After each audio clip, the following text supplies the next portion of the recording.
Moi, la dernière vidéo m'a quand même beaucoup choquée parce que c'était à Paris et on voit cette femme avec son mari. Et en fait, moi, j'avais pas vu dans la première séquence qu'en fait, il reçoit un coup de couteau, le mari. Même avec le sang, il restait sur sa femme. Et le fait que ce soit une femme qui crie comme ça dans la rue, en fait, ça m'a vraiment choquée. Moi, en fait, ce qui est marrant, c'est que je démarrais de zéro, je connaissais personne, j'avais pas de réseau. En fait, moi, la prospection, c'était mon seul atout pour avoir des biens qui étaient exceptionnels. Tu es un gouvernement parfois peut-être mal intentionné ou peu importe, tu dis que c'est illégal, t'accumules, et puis après tu dis bah les gars ce n'est plus illégal et maintenant nous on en a plein. Comprendre ce que vous faites, pourquoi vous le faites et quelle est la destination que vous voulez atteindre. Et pas laisser vos émotions vous divertir de votre chemin. En fait, il faut rester hyper focus.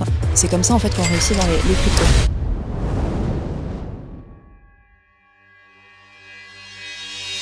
Morgane, merci de venir justement sur notre podcast, enchanté. Nous on se connaît déjà, mais évidemment ceux qui ne nous regardent pas encore. Donc si tu veux bien te présenter, l'idée justement de ce podcast c'est justement regarder un petit peu ton parcours, par où tu as commencé justement, c'est quoi que tu aimes de manière générale, et puis après où est-ce que tu en es maintenant, et peut-être dans le futur si tu as des projets autres que tu nous partages un peu.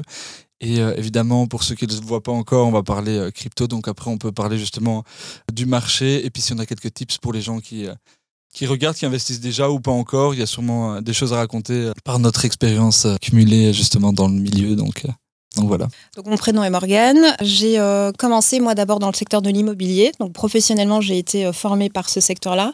À 21 ans, j'ai commencé rapidement dans une agence directement en vente. Donc j'ai vendu des maisons, des terrains, des appartements à des montants assez importants. Je crois que ça m'a donné aussi l'habitude de parler avec des investisseurs, mais aussi avec des propriétaires et d'avoir des dossiers avec des gros montants. Donc très jeune, j'ai été quand même associée. Et comment t'es arrivée dans le marché? T'as fait des études pour avoir ton numéro UPI ou non? Non, moi je rêvais d'être avocate. Je voulais être avocate. J'ai essayé d'être avocate et j'ai eu 56% 2 fois d'affilée. Et il fallait 57 pour passer. Et du coup, je me suis dit, bon, on va arrêter. On était très bonne sur certaines notions, mais il y en a d'autres où j'étais pas à la hauteur. Et du coup, je me suis dit, bon, c'est peut-être pas pour moi. J'ai eu la chance, en fait, de me dire, j'ai envie de travailler comme étudiante parce que moi, j'ai toujours été très indépendante, très jeune. Je voulais gagner mon argent. Je voulais pas du tout dépendre de mes parents. Et donc, j'ai toujours fait plein de petits boulots. Et finalement, quand j'ai été étudiante, je me suis dit, bon, t'as 3-4 après-midi par semaine. Qu'est-ce qu'on fait? J'ai été frappée à une agence qui était super bien située dans un beau quartier à Bruxelles. Et ils m'ont donné ma chance. C'était dans quel quartier? C'était avenue Molière. Okay. À côté de la place Bruckmann. Donc, je trouvais que c'était plutôt pas mal. Et en fait, je suis tombée sur une équipe assez familiale. Trois juifs. Il y a beaucoup de juifs dans l'immobilier. Et en fait, c'est génial. Ils m'ont appris le sens du commerce. Ils m'ont appris à démarcher des propriétaires. Et j'ai démarré comme étudiante. Et puis finalement, j'étais motivée par la commission que j'allais gagner quand les agents de terrain vendaient un bien où moi j'avais réussi à convaincre le propriétaire simplement au téléphone de nous donner un mandat exclusif, on appelle ça, donc nous donner l'autorisation de vendre leur bien. Et je rentrais de plus en plus des maisons importantes et donc mes collègues étaient super contents. Puis un jour je rentre un terrain et là ils me disent, c'est pas à qui on va vendre ça. Ils étaient plutôt sur le résidentiel. Et là, j'ai eu l'audace de demander à mes patrons, est-ce que je peux faire des visites? Ils m'ont dit, oui, vas-y, parce qu'ils se sont dit, comme ça, au moins, ça lui fait un peu d'exercice.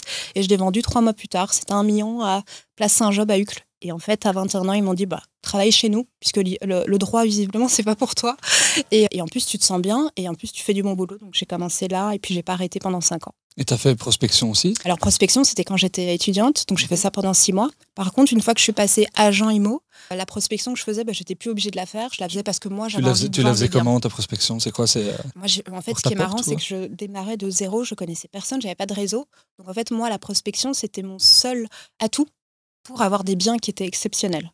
Et j'ai compris que je connais personne, j'arrive dans un secteur de l'immobilier, tout le monde est plus âgé que moi, j'ai 21 ans, et finalement je me suis dit, en fait je suis plutôt bonne au téléphone apparemment, donc je vais frapper à toutes les portes, et j'ai eu de la chance d'avoir des gros promoteurs, d'avoir des beaux quartiers, des belles maisons, et après il faut les vendre. C'est bien les rentrer, bien sûr, il faut les vendre. Et j'avais la chance de pouvoir faire un peu les deux quand même. Et comment t'as fait pour justement trouver les propriétaires? C'est quoi? T'allais vraiment en... j'allais sur ImoWeb. Et j'allais trouver toutes les annonces où il n'y avait pas une agence. Donc ça oui, dans ce sens-là, oui, comme ça. C'est de la recherche. Et puis un jour, on a aussi, avec une deuxième agence où j'ai été 3 ans plus tard, on a même parti dans une belle avenue déposer des prospectus. Je me souviens avec une femme allemande avec laquelle j'ai travaillé pendant 1 an, qui sortait de Henkels et Huckers. Pour les gens qui connaissent l'immobilier, et elle a créé son propre bureau au Sablon. Et là, on avait fait une petite prospection qui a bien fonctionné. J'ai eu une grande fortune française. On a eu quelqu'un assez important. En allant à Avenue Molière, toujours. Donc cette avenue, elle m'a porté chance. Ça, c'est mon parcours un peu dans l'IMO.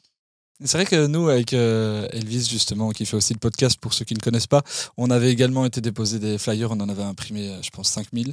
Et au final, ça paraît énorme, mais ça va super vite. Parce qu'une rue, c'est 50 maisons d'un côté, 50 de l'autre. Et une rue, c'est déjà 100 flyers.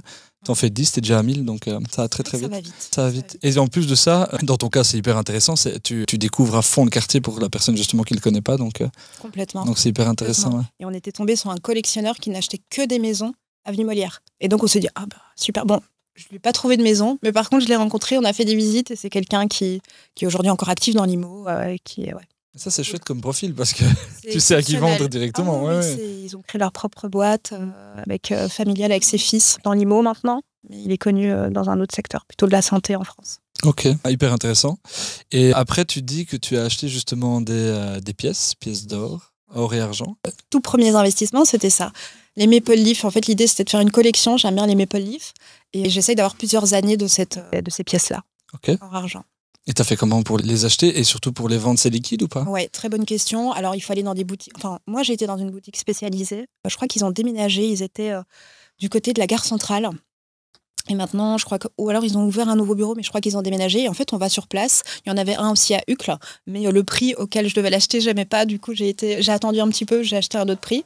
Mais en fait, il faut aller dans des bureaux qui sont spécialisés, qui vendent ça et qui peuvent conseiller. Et c'est ce que j'ai fait. Et ça représente quoi en termes de prix?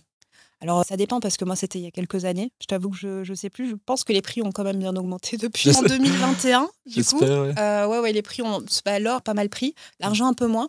Mais par contre, l'argent, on sait qu'à partir de 2030, on va commencer à avoir du mal à en avoir. Et donc, en fait, ça devient super intéressant de détenir aussi. Ça sera déflationniste, entre guillemets. Donc, je me suis dit, bon, bah, voilà.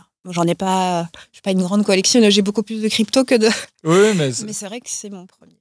De toute façon, au final, peu importe le montant, de toute façon, que ce soit IMO, crypto, bourse ou peu importe, peu importe le montant, c'est juste comme tu dis, mettre le pied dedans et de toute façon, tu es bien placé pour le savoir pour le milieu de la crypto aussi. Oui. C'est de motiver les gens à rentrer dedans. Exactement. Mais je trouve ça... Un peu. J'ai posé beaucoup de questions, même pour les petites pièces. Je savais pas quoi acheter, je me dis, mais par quoi je commence? En fait, il faut poser les questions et c'est pareil en crypto. Ouais, parce que par exemple, il y en a beaucoup qui disent j'ai envie de diversifier, j'achèterais bien de l'or physique, mais déjà c'est beaucoup moins liquide, faut aussi le savoir. Bon, après ça rentre dans ta stratégie personnelle, donc ça peut quand même être intéressant. Oui, c'est pas des lingots. Oui, n'allez pas chez elle, ça ne sert à rien. C'est plus. Et j'ai pas dit que c'était chez moi non. Et c'est bien de préciser. C'est hyper transposable. C'est déjà beaucoup plus compliqué. Si je pars du principe, ok, il y a une guerre, il se passe quelque chose, on doit tous partir de chez nous, etc. Bah, prendre les petites pièces, ça va quand même être beaucoup plus facile que si tu as un lingot, comment tu le segmentes pour le revendre. Tu divises ça après contre un service, contre un logement. Enfin, je sais pas si on part dans l'idée qu'il pourrait y avoir une catastrophe. Tu dois t'acheter une scie à métaux pour le couper en tranches, quoi. C'est vrai que c'est compliqué, l'air de rien. Voilà. En fait, c'est ça, c'est écouler justement. Mais j'aimerais bien avoir un petit là. Comme tout le monde. Mais c'est vrai que c'est bien justement d'en parler justement de l'achat de ces petites pièces parce qu'au final, il y en a qui veulent diversifier, ils savent pas dans quoi, ils savent pas comment. Et parfois c'est liquide, pas liquide. Et acheter, c'est pas toujours facile. Et revendre aussi, il y a des questions à se poser. Comme tu le dis, un lingot, ça paraît super bien, mais faut-il savoir le conserver, savoir le revendre? C'est pas... Je crois qu'il y a des gens qui font ça sur eBay aussi. Donc tu as des marketplaces où les gens, entre particuliers, se vendent des objets, des collections, des choses comme ça. Moi, c'est vrai que j'ai plutôt été dans une boutique. Mais je pense que tu as bien fait. Pourquoi? Parce que rien qu'au niveau sécurité, et d'ailleurs, on pourra aborder ça au niveau de la crypto, la sécurité, maintenant, ça devient un enjeu. Et dire, voilà, j'ai 4 lingots dans ma résidence, ce serait un petit peu risqué, du coup. Je crois que les gens le mettent au ce qui n'est pas le cas pour moi, au cas où. Tu as de l'or, du coup? Non, et j'ai pas de lingots non plus. Mais c'est vrai que l'air de rien, les gens qui se risqueraient à mettre ça en degré à gré sur eBay ou quoi, ce serait quand même... voilà, on vit ils vivent, à mon avis, dans un monde un peu de bisounours. Mais voilà, mais en tout cas, pour ceux qui souhaitent diversifier, il y a justement ces possibilités d'acheter, par exemple, or, argent. Et c'est vrai que ça se faisait beaucoup à l'époque, les matériaux, les pierres précieuses. C'est surtout l'utilité qui est derrière et je comprends la valeur aussi, refuge que peut représenter l'or. C'est pour ça que j'aime bien le Bitcoin, c'est un peu l'or digital, bon, on va en parler. Et l'argent, c'est un petit peu celui qui est un peu moins valorisé en termes de... Sur le long terme, c'est vrai que l'or, c'est mieux comporté, mais l'argent, c'est le petit frère qui est intéressant quand même d'avoir dans son portefeuille. Un peu l'Ethereum. Oui, c'est un peu l'Ethereum. Et c'est des propriétés qui sont différentes. En fait, l'or, il se retrouve partout dans tout ce qu'on utilise tous les jours, quoi. Et l'argent, et c'est ça qui est intéressant, c'est quand j'ai compris, en fait, ah oui, c'est pas juste la valeur, c'est aussi ce qu'on peut en faire. Et je trouvais ça pertinent. Et puis, comme tu le dis, c'est diversification. Même si au final, il n'y a pas. Au moins, tu peux conserver ta valeur, quoi. C'est un placement. C'est ça. Donc, c'est bien. Et maintenant, on a parlé IMO, on a parlé or et argent. Premier investissement. Et maintenant, on va parler choses sérieuses. Mais du coup, crypto, donc si tu sais expliquer comment tu as commencé. Oui, donc 2021, donc j'ai acheté mes premières pièces, c'était début 2021. Et en fait, un mois plus tard, en février, voilà, le 15 février, j'ai acheté la deuxième crypto mondiale en termes de capitalisation. Alors, je ne savais pas ce que je faisais. On m'en avait parlé en 2017, j'avais rien fait de particulier. Mais comme j'étais dans cette idée de, tiens, je vends des choses qui ne me rapportent rien pour récupérer de l'argent, pour acheter quelque chose qui va prendre de la valeur avec le temps, parce que je voulais me constituer un patrimoine. Et j'ai compris ce que c'était, en fait, d'avoir un patrimoine fructueux. C'est acheter des actifs. Et en fait, les cryptos sont arrivés dans ma vie à un moment opportun, puisqu'on était dans une tendance extrêmement haussière, et qu'un mois plus tard, j'ai fait x3 sur ce que j'avais mis. Être derrière son PC et se dire, moi, quand j'étais plus jeune, je travaillais pour 10 € de l'heure, et là, j'ai rien fait, j'ai juste mis mon argent quelque part, et en fait, il a fait des petits. C'est comme un petit soldat qui travaille pour toi, c'est une armée, en fait, qui part à la guerre pour toi. C'est comme ça que je vois l'argent maintenant, alors qu'à l'époque, pas du tout. Et le truc qu'on précisera aussi, mais on pourra peut-être l'aborder tantôt si on y pense, mais c'est les gens se disent, en fait, crypto, c'est trop facile parce que comme tu dis, tu mets et tu fais un x5 après 1 an, 2 ans, 3 ans. Mais psychologiquement, c'est parfois bien plus dur que d'aller travailler une journée. C'est dur parce que, en fait, quand tu n'as pas de stratégie, c'est ce que j'explique aux gens, puisque j'accompagne des personnes, et en fait, je me rends compte que ceux qui ont des mauvaises expériences, c'est ceux qui, en fait, ils n'ont pas mis les bases. Et les bases, c'est savoir qu'est-ce que j'achète, donc un minimum comprendre dans quoi est-ce qu'on investit, même s'il ne faut pas être trop technique, il ne faut pas comprendre toute la blockchain, il ne faut pas comprendre comment coder un smart contract. Mais il faut comprendre un petit peu l'univers dans lequel on s'embarque. Et puis, il faut apprendre à se connaître soi.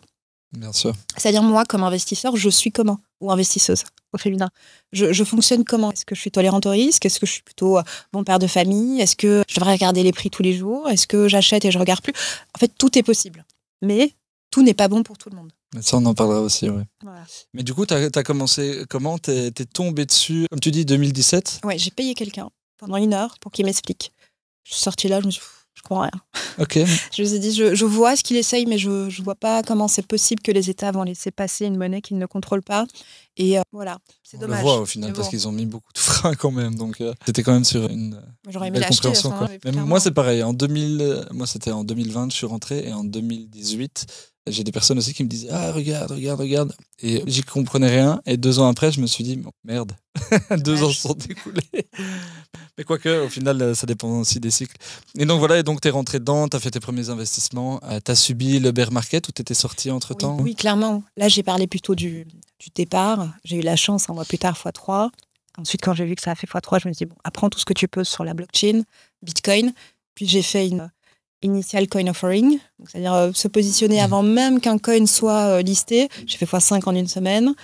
Donc oui, j'ai eu des belles montées. Et en fait, ce qui est marrant, c'est que le marché à l'époque, tout le monde disait ça va aller à 100 000, ça va aller à 100 000 le Bitcoin. On était en novembre. Donc là, il y avait déjà une belle montée aux 69 000. Et donc à ce moment-là, je me suis dit peut-être qu'effectivement, il va aller chercher les 100 000. Je ne savais même pas qu'il y avait un bear market. Je ne savais même pas qu'est-ce que c'était un bear market. Tu vois. Donc c'est là où, même moi, quand j'ai démarré, je n'ai pas fait mes devoirs. Entre guillemets, j'aurais aimé savoir ce que je sais aujourd'hui. J'aurais tellement... je ne serais peut-être pas là, tu vois, occupée de parler derrière ce micro. Et il y a des chances. Non, honnêtement, j'aurais aimé savoir. Donc, je l'ai vécu de plein fouet. Tu aurais été là, mais avec plus d'expérience, ouais. J'aurais surtout pris beaucoup plus de profit. Ah oui, bien sûr. Ouais. Enfin, vraiment, ma stratégie n'aurait rien eu. Là, j'ai juste acheté et j'ai observé. Puis j'ai appris, puis j'ai remis. Mais en fait, je ne comprenais pas qu'il y avait un cycle. C'est quoi un bull run?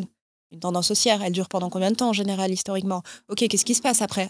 Peut-être qu'à ce moment-là, je peux stabiliser, ou je peux... Enfin, j'aurais mis en place des choses, et du coup, j'ai vécu effectivement le fait qu'on n'aille pas à 100 000, le fait que tout retrace vers le bas, et à un moment, je suis quand même passée en stablecoin. Je me suis quand même dit, là, il faut quand même que je regarde qu'est-ce qui se passe.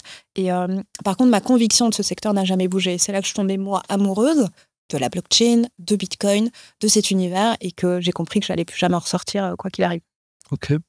Intéressant. Au final, moi, c'est ce que je dis toujours, c'est que les erreurs en crypto, comme d'ailleurs dans d'autres actifs, mais principalement en crypto, vu qu'il y a plus de volatilité, les erreurs coûtent très cher. Mais après, moi, je ne le vois pas négativement. Moi aussi, pareil, je me suis positionné sur des cryptos qui n'en valaient pas la peine ou qui... En fait, tout dépend aussi de la durée, dans le sens où tu as des projets, même les meilleurs qui soient, vont tomber en faillite parce que comme on l'a dit, mais je te laisserai l'expliquer, mais il y a des fameux cycles. Et du coup, évidemment, même si tu investis sur le meilleur des projets, il peut tomber en faillite, il peut se faire hacker. Et donc, c'est un peu les aléas et parfois même les meilleurs des projets aussi qui ont la meilleure valorisation et autres peuvent quand même couler. Donc c'est pas forcément le profil à risque qui va tout miser all-in sur un petit projet qui se casse la gueule. Parfois c'est le bon père de famille qui va mettre sur une crypto stable et au final, voilà. Donc c'est ça aussi. Et donc si par exemple tu peux expliquer c'est quoi un petit peu le principe des cycles. Oui. Comme ça, les gens s'y reconnaissent un petit peu par rapport à tout ça. Oui, alors on a un cycle, historiquement, ça ne veut pas dire que ça va toujours se répéter, mais on a un cycle de 4 ans. Et en fait, il est symbolisé par une tendance très haussière qu'on appelle le bull run, qui dure en général 1 an à 18 mois. Et puis, on a un bear market qui dure de 2 à 3 ans. Donc, c'est extrêmement long. Le bear market, c'est quand tout se crash, principalement Bitcoin, mais les altcoins encore plus. Qu'est-ce que c'est un altcoin? Toute crypto qui n'est pas Bitcoin est un altcoin. Donc, Ethereum, Solana, Cardano, il y en a plein. Et donc, il y a des projets qui perdent 80% de leur valorisation, de leur prix en tout cas. Parfois bien plus.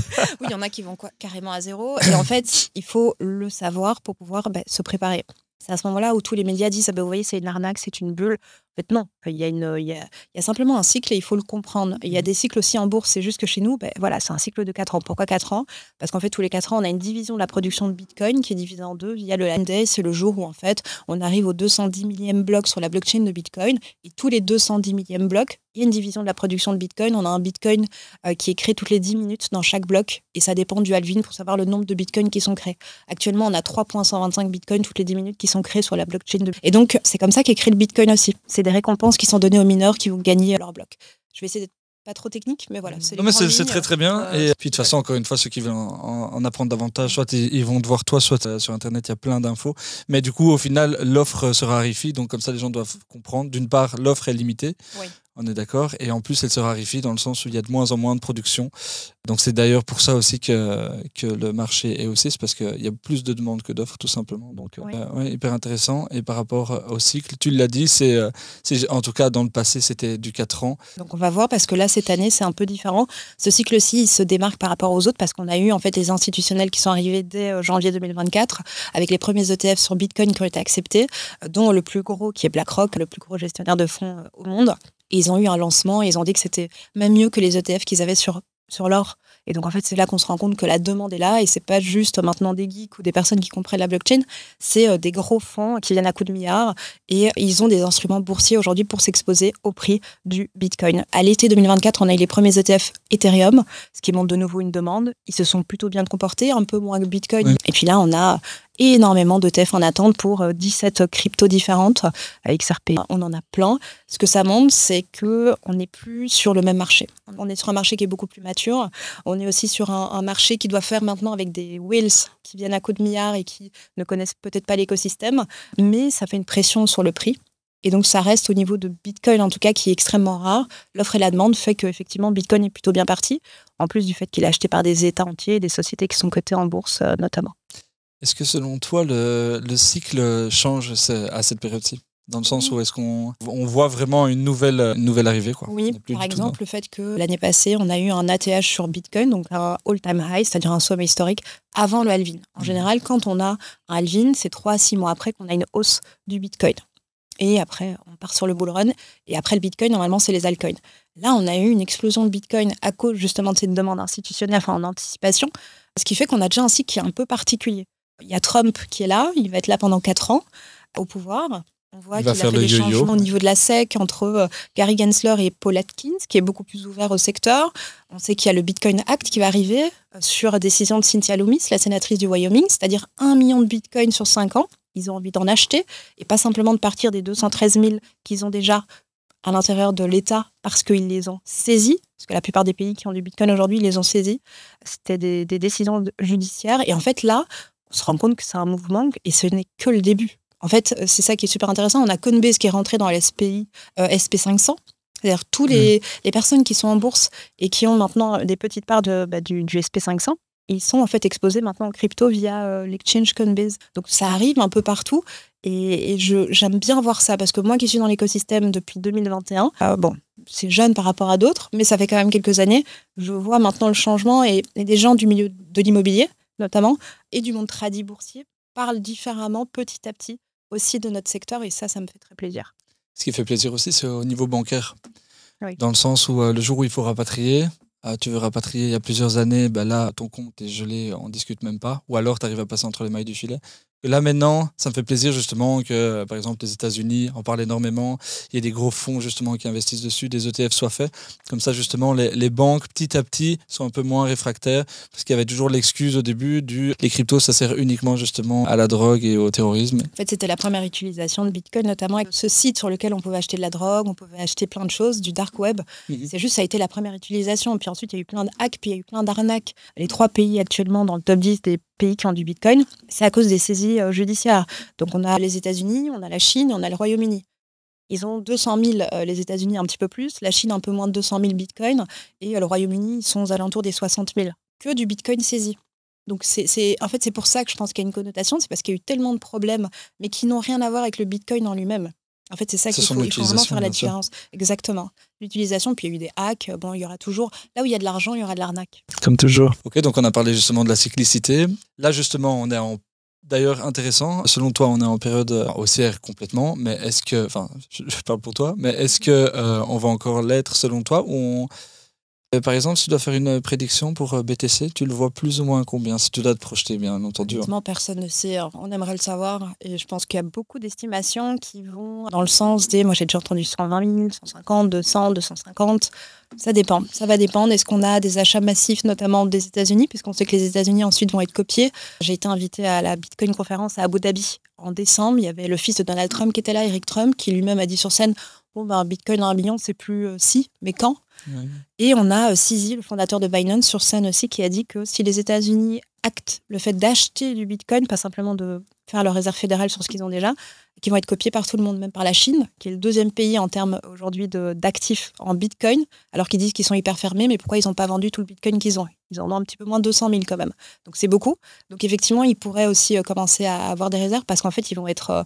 l'idée, ça va être... On était à l'époque avec une réserve d'or et c'était le pays qui avait le plus d'or en réserve et peut-être que demain, ce sera avec le Bitcoin. Donc même ceux qui sont contre vont devoir peut-être en avoir pour ne pas être laissés pour compte. C'était l'Allemagne qui a vendu? C'est l'Allemagne qui a vendu 50 000 Bitcoins. Alors, ils ont fait une petite erreur. En fait, ils n'avaient pas le choix. Ils ont saisi, du coup, 50 000 Bitcoins. Donc, ils auraient été 4e, je crois, dans le classement. Et ils ont dû le vendre. En fait, c'est pas parce que c'était des cryptos, c'est parce que tout ce qui est décision judiciaire d'un pays dans l'Union européenne, il faut vite vendre pour que l'argent rentre dans les caisses de l'État. Ça aurait pu être un tableau, une voiture de collection. C'était des cryptos. Et ils ont vendu, du coup, en juin-juillet 2024, si je ne me trompe pas. Et du coup, ils ont eu 2,8 milliards. Et s'ils avaient attendu maintenant, étant donné qu'on a plus de 100 000, ça aurait fait 2,3 ou 2,5 milliards en plus. Le coup, là, ils se retrouvent avec 0,007 Bitcoin actuellement. Et on voit justement, on parlait justement de changement de cyclicité, on le voit rien qu'avec les altcoins qui performent pas du tout pour l'instant. Alors on verra, comme tu dis, seul l'avenir nous le dira, mais pour l'instant, c'est vrai que c'est plus compliqué. Il y en a certains qui se débrouillent bien. La DeFi, par exemple, tu as des projets qui performent quand même, et quelques exceptions. Mais sinon, le gros de l'altcoin, tout ce qui est IA aussi, il y en a qui sont bien comportés, mais sinon, oui. C'est un peu plus dominance de Bitcoin. C'est bien que tu en parles, parce que c'est vrai que pour ceux qui écoutent et qui n'ont pas encore investi, ou même qui investissent, mais ne savent pas forcément dans quel secteur ou quoi, c'est important de savoir qu'il y a aussi des narratifs. Les narratifs, c'est comme des thématiques, et donc il y a l'intelligence artificielle, il y en a d'autres. Et alors évidemment, selon les cyclicités, les périodes, en fonction de la technologie, il y a des narratifs qui sortent plus que d'autres. Donc c'est intéressant de diversifier aussi. Bien entendu, tout ce qu'on dit n'est pas du tout un conseil en investissement. C'est mon expérience. Et la mienne également. Aussi, dans ces secteurs. C'est juste qu'aujourd'hui, j'ai pris ma casquette de formatrice et qu'en fait, j'accompagne simplement les gens à comprendre ce que j'aurais aimé comprendre en 2021 quand j'ai démarré. Parce que je me dis, mais je peux leur faire gagner du temps. Et en fait, une erreur chez nous peut quand même coûter cher. Et ça, c'est la réalité. Faire une transaction, on se trompe d'un caractère, on perd tout notre argent. Il faut savoir quelle raison on va prendre. Qu'est-ce que ça veut dire être propriétaire de mon argent? Laisser mon argent à un mauvais endroit, ça veut dire ne pas être vraiment propriétaire. Une notion de clé privée, je ne vais pas rentrer là-dedans. Mais en fait, si la plateforme, elle ferme du jour au lendemain, Bit4You, c'est belge. J'ai des clients qui ont perdu de l'argent sur Bit4You. La plateforme, en un coup, s'est fermée. Et en fait, il n'était pas propriétaire de ses cryptos. Il y a 2 ans, on parle de 10 000 € quand même. Donc, en fait... Quand j'entends ce genre de témoignage-là, je me dis, j'ai envie que les gens aient toutes les informations possibles pour qu'ils puissent faire les bons choix. Ils aient les infos. Et après, ils choisissent de le faire ou pas. C'est autre chose. Mais... Si tu devais donner, évidemment, le terme conseil n'est pas adapté. Une chose que toi, tu ferais, par exemple, pour quelqu'un qui... On peut essayer de rebondir, se faire un petit jeu ping-pong. Oui. Okay. Tu donnes, on va dire, un conseil pour toi-même. Et moi, je me donne un conseil pour moi-même à chaque fois. La Morgane de 2021 ou d'aujourd'hui ? Comme tu veux, tu décides, mais là, par exemple, qu'est-ce que toi, tu ferais si, imaginons, tu recommences, tu arrives sur le marché, qu'est-ce que tu aimerais savoir? Là, Une maintenant, en chose. 2021. Ouais. Ah, là, maintenant, en 2025, tu dois t'adapter. Ah, Ok. oui, 2025. Ça va vite. J'ai un problème avec les dates aujourd'hui. En 2025, tellement de choses, je sais pas par quoi. Mais justement, je sais même pas t'en par dis une quel, et... En fait, je suis tellement avancée dans si je me mets à la place d'un débutant, aujourd'hui, j'ai beaucoup de mal. Et je me rends compte quand je parle avec quelqu'un qui n'y connaît rien, c'est que moi, j'irais sécuriser mes actifs. Apprendre à ouvrir un portefeuille. Ok. Ouais. Moi, je dirais diversifier. À toi? Moi, je dirais au contraire respecter son profil. Si je suis bon père de famille, que du Bitcoin. Ok. Et moi, je dirais connaître son profil. Connaître les stratégies d'optimisation. Donc, par exemple, on n'est pas obligé d'acheter tout maintenant. On peut mettre des ordres limites, on peut mettre on peut stabiliser. On n'est pas obligé de repasser un euro pour la taxation. Donc, connaître tous les petits tips et astuces qui peuvent m'aider à gagner de l'argent et du temps. Ok. Connaître, comme on l'a dit, la cyclicité. Connaître Bitcoin, parce que c'est la base. Apprendre d'abord Bitcoin et ensuite le comparer avec tous les autres altcoins. Ok. Connaître le principe un peu de tokenomics. Donc, c'est quoi un market cap, du volume, la total supply et ce genre de choses. Ouais. Comparer une monnaie fiduciaire avec une crypto, c'est là qu'on comprend l'avantage d'être sur la blockchain, 24 sur 24, 7 jours sur 7, on peut envoyer de l'argent à qui on veut, quand on veut, comme on veut, et ça coûte rien. Connaître aussi le principe des stablecoins. Connaître la décentralisation, qu'est-ce que ça veut dire ne plus dépendre d'une entité qui est centralisée? Pourquoi est-ce que c'est intéressant de pouvoir se dire qu'on peut, de personne à personne, s'échanger de l'argent, de la valeur, et surtout devenir propriétaire de nos data et de notre argent? Ok. Traçabilité. Absolument. Ça, c'est enfin voilà, si on parle pas de conseils, une chose à vraiment mettre en place pour moi-même de l'époque et de maintenant, c'est tracer Les opérations, tu veux toutes dire? les opérations. Ah, je pensais Ouais. traçabilité dans la blockchain. Ah non, non, non, non. Ok. Non, c'est vraiment traçabilité dans ses propres opérations. Ouais. Ok. Je continue? Et encore deux, trois, puis après... Ok. Je dirais peut-être connaître les narratifs, en fait. Il y a la DeFi, finance décentralisée, il y a les real-world assets. Qu'est-ce que ça veut dire? La tokenisation des biens réels sur la blockchain. Il y a le DePIN, super intéressant. Il y a l'IA, il y a les layers 2, il y a les layers 1. Voilà, comprendre un peu. En fait, quand on rentre dans un nouveau monde, c'est bien d'avoir une carte générale de où on rentre. Et ensuite, on choisit où on a envie d'aller et de poser sa maison. Suivre le marché macroéconomique en parallèle. Parce qu'on le voit rien qu'en plus avec tous les marchés macroéconomiques et également toute l'actualité. Hors Web3. Donc par exemple les nouvelles de Trump, ainsi de suite, on se rend compte qu'en fait c'est complètement corrélé et une nouvelle fait complètement chuter ou inversement le marché. Donc c'est important de suivre. Et ensuite, j'irais peut-être essayer de voir les nouvelles tendances qui vont arriver. Comme tu disais, il y a des narratifs qui ont explosé à certains moments. On avait les NFT, par exemple, en 2021, c'était l'explosion, tout le monde en parlait. Cette année, en début d'année, à part Dodel qui a fait un partenariat avec McDonald's, on n'a pas de grande collection d'NFT qui commence à se démarquer. Par contre, on a des NFT utilitaires qui peuvent être super intéressants au niveau de l'immobilier pour le real-world asset, au niveau de tout ce qui est communauté pour avoir des accès, des cadeaux, des choses comme ça, traçabilité, authentification des NFT. Mais c'est vrai qu'on voit que les narratifs peuvent aussi se transformer. Ils sont connus un moment pour une chose, puis ensuite ils sont connus pour autre chose. Par exemple, Solana, le fait qu'on ait... Enfin, une blockchain peut aussi s'adapter et un narratif aussi peut s'adapter. Donc moi, j'essaierais de deviner, entre guillemets, vers où va l'attention des gens et où la blockchain pourrait avoir le plus d'impact dans les années à venir. Et pas simplement se dire, tiens, j'achète une crypto. C'est OK, quelle est cette blockchain? Quelle est sa mission? Quel est le lien avec le monde tel qu'on le connaît aujourd'hui, traditionnel? Et à partir du quand il y aura un pont où on pourra utiliser quelque chose qui sera pour tout le monde. C'est-à-dire qu'on ne saura même pas qu'on utilise la blockchain. C'est là où on aura aussi une adoption massive, selon moi, plus l'éducation. J'espère que j'apporte ma petite pierre à l'édifice. Mais c'est l'utilisation et l'éducation. Mais concrètement, avoir un use case qui est utilisé par tout le monde, que ce soit à le réseau social de demain, sur la blockchain, que ce soit, je sais pas, on a plein d'applications du monde traditionnel qui pourraient en fait voir le jour sur la blockchain et être utilisées par un grand nombre d'utilisateurs. Puis on a Elon Musk avec Twitter. On a plein de personnages finalement qui sont bien placés, qui aiment notre écosystème et qui pour moi vont soit des nouveaux entrepreneurs de demain qui ont à cœur de démocratiser la blockchain par l'utilisation concrète en répondant à des besoins réels. Parce que là, on l'a dit justement par rapport à tout ce qui est actualité, macroéconomie. Moi, par exemple, mais on pense à la même chose. S'il y a un réseau social à utiliser, par exemple, pour être bien connecté par rapport au marché, on va dire Twitter, sauf si tu en as un autre là comme ça. Évidemment, YouTube en parallèle, bien sûr. Mais YouTube, c'est plus formation et un petit peu info que Twitter, c'est du direct. Oui, c'est ça, exactement. On a les infos d'abord en vidéo, puis après LinkedIn, peut-être à un moment. Voilà, ouais. Du coup, c'est important pour ceux justement qui écoutent et qui veulent soit amplifier leurs connaissances, soit démarrer, c'est de se dire, ok, mais moi, je vais chercher les infos sur quoi?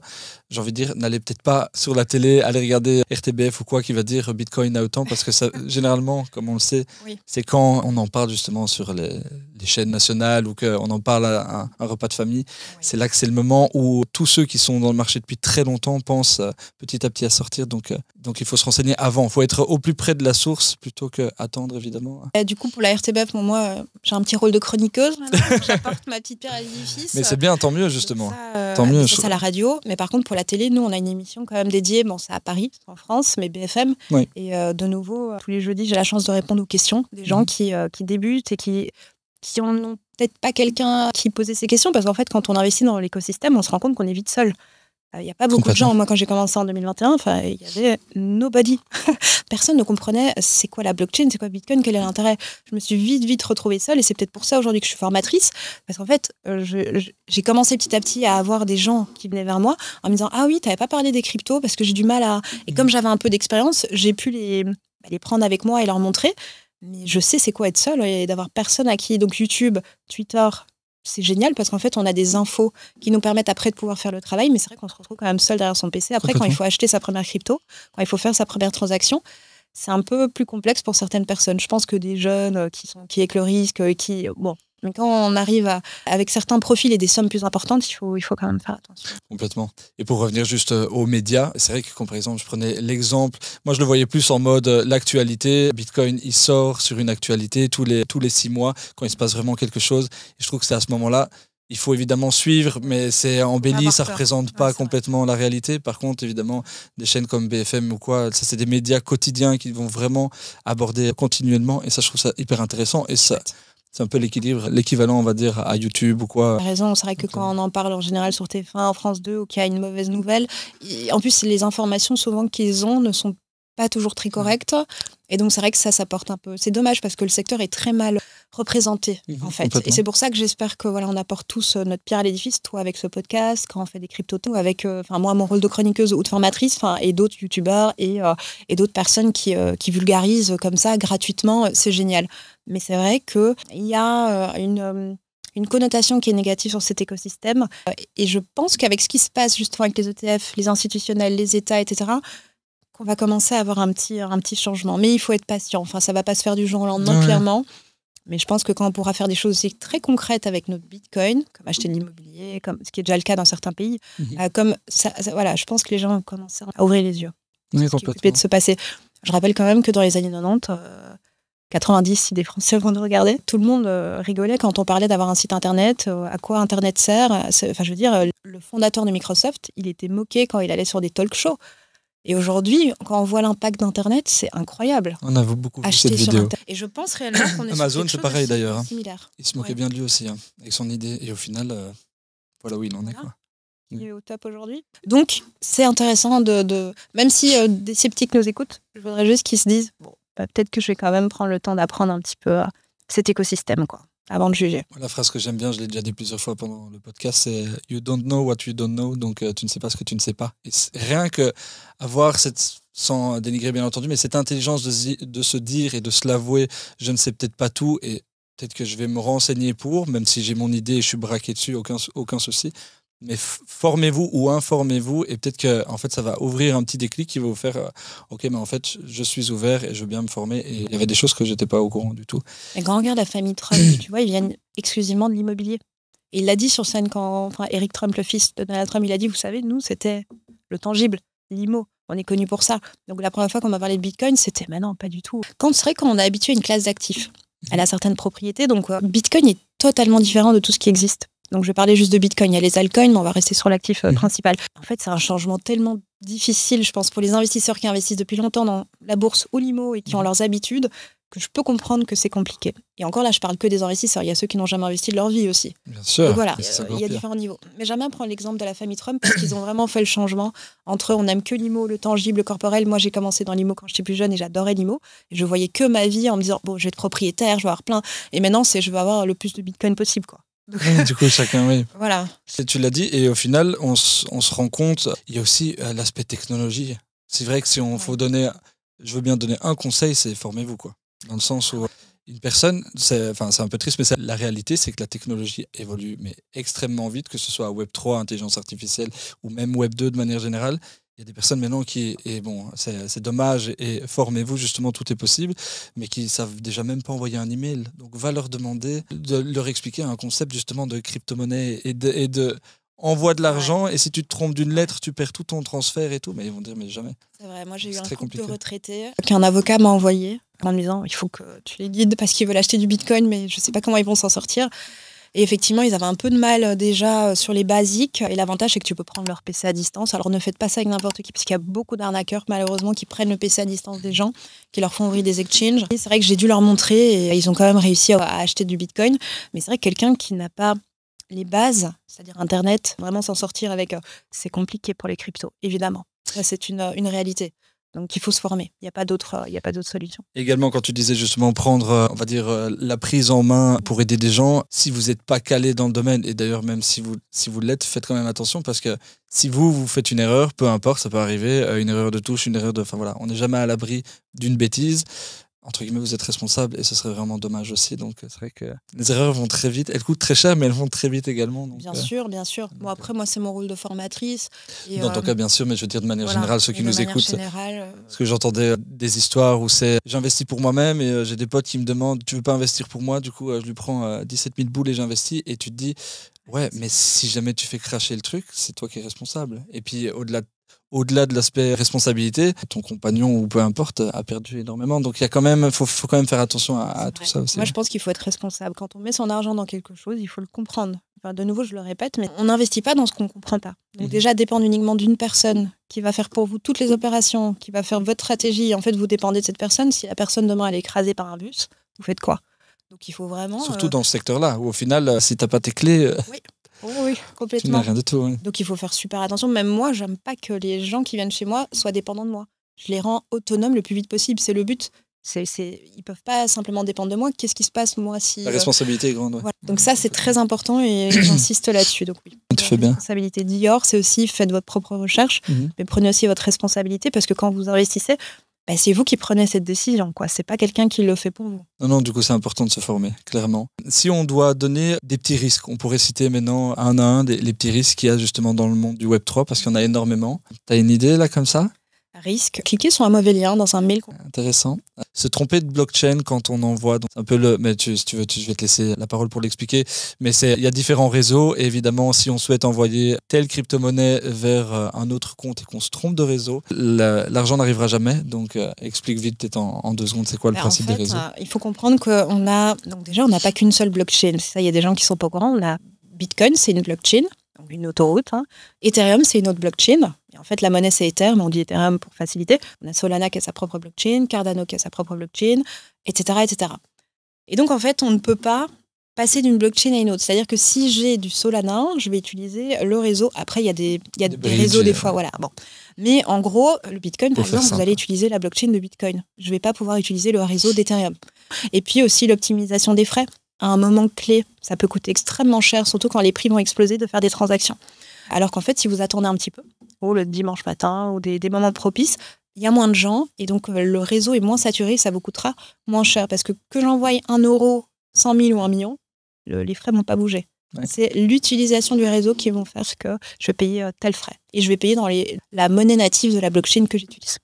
Les frais. Il y a les frais, comme tu l'as clairement dit, dépendent extrêmement justement de la journée elle-même, mais aussi de la cyclicité. Donc si on arrive par exemple en période de bull market, bien haut sur le marché, là évidemment les frais vont être encore plus exorbitants, parce qu'évidemment il y a plus de monde qui utilise le réseau. Donc, ça explose complètement. Ouais, complètement, ouais. Ok, t'as d'autres risques? D'autres risques, oui. Par exemple, je clique sur un NFT malveillant que j'ai pas demandé dans mon ledger. Ouais.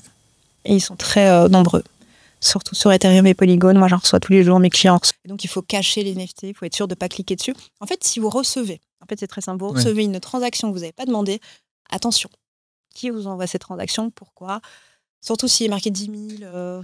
Voilà, il faut faire très attention. Donc moi, je dirais ça. C'est un gros risque. Ouais, ça, c'est super bien de le souligner. Moi, mais ça, c'est pour des profils un peu plus à risque, on va dire, mais c'est ceux qui veulent s'aventurer et acheter des crypto-monnaies, peut-être de manière un peu plus early, qui viennent d'être listés ou quoi.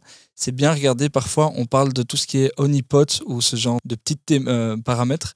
C'est le principe du vous pouvez, il y a plein de scams différents, et un des scams, c'est par exemple, tu peux acheter autant que tu veux de la crypto, et si après 5 minutes, tu te dis finalement non, je vais tout revendre, eh ben, dans le smart contract, dans le contrat justement, il n'est pas possible de revendre.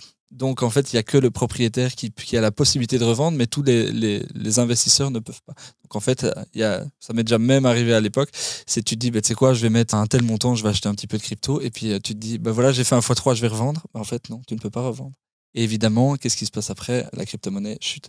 Ça arrive fréquemment, donc il faut faire attention. C'est plein de petits tips comme ça auxquels on ne sait pas. Ou alors, il y a aussi le principe du tu achètes une crypto, tu peux revendre, mais par contre, dans le smart contract, il est marqué que tu peux revendre dans 300 ans, par exemple. Ça arrive aussi. Et donc, tu te dis, c'est important aussi de le savoir. Parce que là, dans mon cas, ce n'est pas arrivé, mais j'ai un ami qui avait acheté des cryptos et puis il s'est rendu compte, en fait, ok, je suis propriétaire, mais... En fait, le principe, le fondateur va revendre tout dans les 10 minutes. Et donc voilà, il y a plein de petits trucs comme ça auxquels on se dit, tu sais quoi, je vais rentrer de manière plus early, je vais avoir la primeur d'acheter en avant-première. Mais en fait, il faut faire hyper attention. Parce que par exemple, j'utilise un outil qui est par exemple Dextool. Et il y a environ 2000 cryptos qui sortent par jour, plus ou moins. En tout cas, c'était à l'époque, ça a sûrement évolué. Et là-dedans, je pense qu'il y a 1%, c'est pas du scam. Tout le reste, évidemment, c'est des petites personnes qui justement lance ce genre de projet, ils vident les fonds après 5 minutes et puis après s'attaquent un peu plus gros, un peu plus gros, un peu plus gros. Et parfois ils ont les moyens aussi. Donc imaginons, on se dit oui, cette crypto-monnaie est très peu valorisée parce qu'elle a 50 000 $ par exemple de volume ou même de valorisation. C'est un scam, mais parfois il y en a qui mettent des millions et donc tu te dis le projet est stable parce qu'il y a des millions en jeu, mais en fait non, ça reste quand même... Donc il faut faire attention à tout ce qui est rug pull et ainsi de suite. C'est vrai. Aussi croire que c'est pas parce que tu achètes une crypto dans le top 10 qu'elle ne peut pas s'effondrer. C'est moins commun, mais on l'a eu par exemple avec Luna, qui était dans le top 10. Oui. Ouais. Et qui... T'as été frappé, toi, par Luna? Moi, non. Ah. Moi, non. Mais tout ça pour dire, voilà, il y a évidemment, comme l'a dit Morgane, il y a le Bitcoin et puis tous les alternatives coins. Et il y en a des milliers, millions. Et c'est pas parce que vous investissez dans celles qui sont le plus valorisées, donc qui sont vraiment en tête de liste, qu'il n'y a aucun risque derrière. Et on l'a vu au précédent cycle. Toutes les cryptos, à part Bitcoin, il y a un risque. Même Ethereum. On n'a aucune assurance qui sera toujours là dans 5 ou 10 ans. Avec tous les concurrents qu'il a aujourd'hui, qui arrivent, qui sont plus performants, qui coûtent moins cher, et qui veulent chercher sa part de marché. Il y en a plein qui arrivent. Après, est-ce qu'ils vont y arriver? Ça, c'est une autre question. Moi, j'aime beaucoup Ethereum. J'ai rien contre Ethereum. Par contre, Ethereum, aujourd'hui, ça a été le premier à ajouter cette couche de on va introduire les smart contracts, on va permettre les tokens, les NFT, et toute cette programmabilité, finalement, d'une blockchain qu'un Bitcoin n'a pas. Mais aujourd'hui, c'est plus le seul à faire ce qu'il fait. Et il a beaucoup de concurrence. Et on est dans un secteur qui est jeune, qui n'a que 16 ans. Donc, effectivement, à part Bitcoin, pour moi, c'est pour ça que Bitcoin, c'est la garantie sur le long terme. Toutes les autres cryptos, ça reste beaucoup plus risqué, beaucoup plus spéculatif, et on n'a aucune garantie qu'ils seront toujours là. Tu sais que moi, ça peut faire polémique, même Bitcoin, pour moi, il y a des risques. Dans le sens où on ne connaît pas encore tout. Là, comme tu dis, ça fait 16 ans. Ça se trouve, dans 4 ans, il va y avoir un hack, ou peu importe, qu'on ne connaît pas, parce que la technologie évolue aussi. On n'est pas à l'abri, encore une fois, tu ne sais pas ce que tu ne sais pas. On part du principe évidemment que c'est safe et ainsi de suite, mais oui, moi j'ai bon espoir. Dans le marché des cryptos, tout peut arriver, donc on ne sait jamais. Mais donc, à choisir. Évidemment, le risque est minime, bien sûr. Pour l'instant. Bien sûr, mais c'est pour dire qu'au final, je dis pas que ça peut arriver, mais je reste pas fermé à l'idée qu'on n'est jamais à l'abri qu'un jour il y ait justement un hack. Ouais. Parce que, pareil, avec les hacks qu'il y a eu précédemment, jamais tu te serais dit la veille, ce projet-là va se casser la gueule, 40 milliards qui partent du jour au lendemain.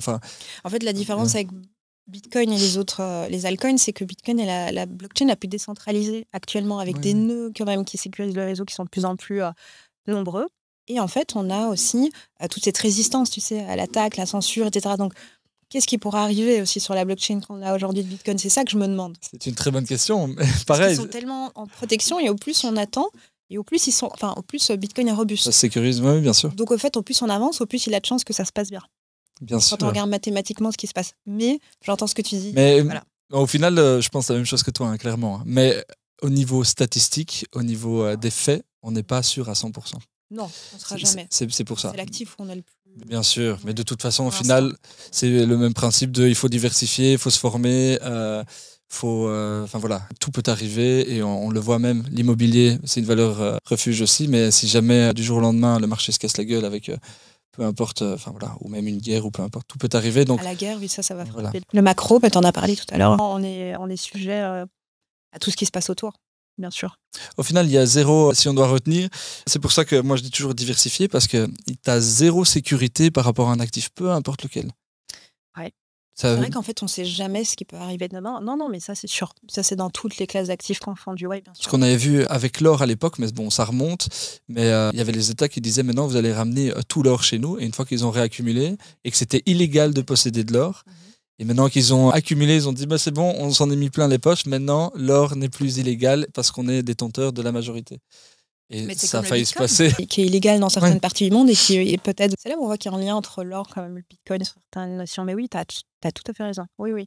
Je me souviens de Robert Kiyosaki, que j'aime bien, qui parle de liberté financière. Et il disait que pour acheter de l'or, il avait dû faire tout parce qu'il ne pouvait pas acheter de l'or et du coup, il avait été dans un autre pays. Enfin, à l'époque, acheter de l'or, alors nous, maintenant, c'est ce que j'expliquais, je peux aller dans une boutique, j'achète des pièces ou un lingot. Et c'est vrai que c'est pas partout. En tout cas, dans le passé, c'était pas possible. Aujourd'hui, je me demande, est-ce qu'il y a un pays où on ne peut pas acheter de l'or là actuellement? C'est une bonne question. Non, je ne serais pas. Non. À mon avis, je crois pas. Ça, non. Je sais pas. Je pense pas. Mais tu vois, au final, c'est vraiment en fonction des États. On le voit clairement, c'est eux qui mènent la danse et on le voit avec le Bitcoin aussi. Hein. Déjà, ça fait être illégal quasi partout. En Chine, là, actuellement, il y a certains... En Chine, à chaque bull run, c'est illégal. Chaque cycle, en fait, la Chine a son cycle d'illégalité. C'est illégal, pas illégal, illégal, pas illégal. Mais ce qui est... ils sont en contradiction avec eux-mêmes parce qu'ils possèdent du Bitcoin, ils ne le vendent pas. Et en même temps... Je pense que c'est juste stratégie. Ils sont assez particuliers. J'aurais tendance, alors pas pour citer la Chine, mais tu es un gouvernement parfois peut-être mal intentionné ou peu importe, tu dis que c'est illégal, t'accumules, et puis après tu dis, les gars, ce n'est plus illégal et maintenant on en a plein. Mais c'est ça, c'est exactement ce que Sisi a dit sur la Chine. Mais c'est pas pour les citer eux, mais ça ne m'étonne pas. Et puis après, on parle pas de la Corée, avec le hack qu'il y a eu sur Bybit. On sait qu'en fait, c'est des hackers nord-coréens qui ont quand même réussi, c'était de l'Ethereum, mais en fait, tous les actifs qui sont possédés aussi par ces grands groupes cybercriminels qui arrivent à hacker des gros exchanges, c'est vrai que c'est intéressant parce que quand tu regardes les États-Unis, d'où viennent leurs 213 000 c'est un hacker qui a hacké Bitfinex. Bitfinex, c'est un centralized exchange. Il y a eu la Silk Road, donc il y a eu les deux. Mais c'était 100 000 de Bitcoin. C'est des sommes qui sont en plus extraordinaires. Ah oui, déjà 100 000 euros, c'est déjà une somme, mais alors 100 000 bitcoins, on est à plus de 100 000. On va peut-être aller chercher le million demain. C'est vrai que le million, moi j'y crois aussi. Alors évidemment, si tout se passe bien, comme on dit toujours, si les planètes restent alignées, la question c'est pas si possible, mais c'est plutôt quand, comme tu l'as dit, clairement. C'est vrai que beaucoup en parlent. Après, il faut toujours faire, encore une fois, un petit truc aussi, c'est un petit tip, c'est pas un conseil, mais il faut toujours faire attention à ce qu'on lit, parce que c'est pas parce que tu te formes quand tu entends justement qu'il y a des grands groupes qui disent le Bitcoin cette année il va à 150 000 ou 200 000 ou il ira à 1 million. La moitié du temps c'est pour faire parler d'eux, ça fait de la publicité, il n'y a rien à faire. C'est gratuit, c'est un peu toile. Enfin, je suis désolée, il y a souvent des intérêts. Ah oui, bien sûr, oui, tu as tout à fait raison. Et en plus de ça, le truc qu'il faut se dire, et je l'ai su au fur et à mesure d'être dans le marché, et d'être dans le marché de manière générale, c'est quand, évidemment, la masse te dit ça va aller là, mais en fait, ça n'ira tout sauf... Enfin, ça n'ira pas là, bien sûr. Comme les 100 000 en 2021. Exactement. Parce que si tout le monde te dit ça va à 100 000, si le monde entier dit ça va à 100 000, l'investisseur, la whales, la grosse baleine, justement, va se dire ça va à 100 000, ok, moi je vais revendre à 90 000. Et alors, évidemment, il faut chuter le marché, donc ça n'ira jamais à 100 000. Mais ça paraît débile, mais c'est vrai que si tu ne te poses pas la question, c'est le même principe que si vous avez de la crypto et que vous vous dites moi j'attends que mon token, donc mon jeton, ma crypto-monnaie touche les 1 000 $ pour revendre. Sachez que les gens ils vont se dire le seuil, il y a des seuils psychologiques, c'est aussi hyper intéressant de s'attarder à la psychologie. Et justement, si vous attendez le seuil psychologique des 1 000 $, sachez qu'il y en a qui pensent autrement et se disent tout le monde va vendre à 1 000 $, moi je vais vendre à 950. Et du coup au final le marché chute avant d'atteindre les seuils, ou alors il y a beaucoup de volatilité. C'est pas pour ça que ça peut pas aller plus loin. Mais tu sais qu'il y a une explication aussi souvent avec les niveaux qui sont recherchés par les personnes, c'est quand tu fais de l'analyse technique. Alors moi, j'étais un peu moins sur la technicité, mais j'ai commencé à m'intéresser. Donc maintenant, je fais FIBO. Voilà, sur TradingView. Pour ceux qui sont intéressés, on peut regarder les chartes en grand des cryptos. Et il y a des niveaux, en fait, super outil, on voit où on peut retracer, où il y a des supports, où il y a des résistances. Et en fait, tu te rends compte que la plupart des traders, en fait, ils ont des supports psychologiques parce que je crois que ça vient du nombre d'or ou quelque chose comme ça, Fibonacci. Oui. Et on a le niveau 1, 2, 3, etc. Et donc, en fait, il y a une tendance des personnes à aller chercher ces niveaux-là. Et donc, quand on le sait, on peut quand même se préparer un petit peu en disant « Ah tiens, si on arrive à ce montant-là, il y a quand même de fortes chances qu'il y ait une partie qui prenne, par exemple, leur profit, ou qu'on retrace, et si on retrace où ?» Donc, en fait, c'est vrai que quelqu'un qui veut vraiment bien comprendre cet écosystème, c'est pas obligatoire, c'est pas pour tout le monde. C'est non seulement j'ai l'analyse fondamentale, je comprends les projets, je comprends la blockchain, je comprends sur quelle catégorie je suis, mais j'ai en plus le petit côté technique qui peut m'aider au niveau des prix, au niveau des... Ça, c'est plus sur le court terme, honnêtement, c'est pas quelqu'un qui va tenir son actif pendant plusieurs années. Mais s'il y a quelqu'un qui est motivé et qui se dit, moi j'ai envie de voir là, sur l'année, ou ce cycle-ci haussier qui va peut-être se découler sur 2026, c'est vrai que c'est quelque chose, c'est une petite corde à votre arc que vous pouvez avoir et qui va vous aider à prendre des décisions des fois à certains moments. Mais c'est pas pour tout le monde, attention. Hein. C'est juste parce que tu parlais des supports. C'est plus technique, effectivement, mais par contre, c'est hyper intéressant. Parce que moi, c'est pareil. Au début, je n'y connaissais rien du tout. Et au fur et à mesure, tu apprends c'est quoi une résistance, un support, une trade line, et ainsi de suite, et un canal aussi baissier. Oui. Et puis, tu te rends compte qu'il y a des figures qui reviennent continuellement. Oui. Enfin, statistiquement parlant, c'est ça qui est intéressant justement avec l'analyse technique, c'est qu'une question de statistiques. Il y a cette figure-là qui se dessine, par exemple un double bottom ou W pour ceux qui voient un petit peu l'idée. Et bien, statistiquement parlant, si on casse à tel niveau, il y a une possibilité d'arriver au niveau suivant et ainsi de suite. Encore une fois, c'est que des statistiques. Rien n'est fait parce qu'il y a aussi le côté macroéconomie qui dépend et ainsi de suite. Mais ça te donne déjà plein d'idées, même pour soi-même, comme tu dis, investisseur court terme ou long terme, de se dire, je regarde vite fait le Bitcoin qui dirige tous les altcoins, je vois qu'il y a une belle figure qui se dessine et qui, si on casse à la hausse, sera bullish, on va dire, donc haussière. Donc dans ces cas-là, c'est hyper bénéfique pour soi-même de se dire, bon, visiblement, on va partir, ça te conforte. Quand on a un niveau macro et donc fondamental, une bonne nouvelle, et qu'en plus, au niveau technique, il y a quelque chose qui montre que, on sort d'une résistance qu'on n'avait pas retouchée depuis. C'est vrai que c'est intéressant. C'est clairement pas pour tout le monde, mais moi, j'étais contre. Moi, j'aime bien comprendre les projets, les missions, la recherche, la connaissance, de comprendre comment ça fonctionne. Et puis, c'est mon père.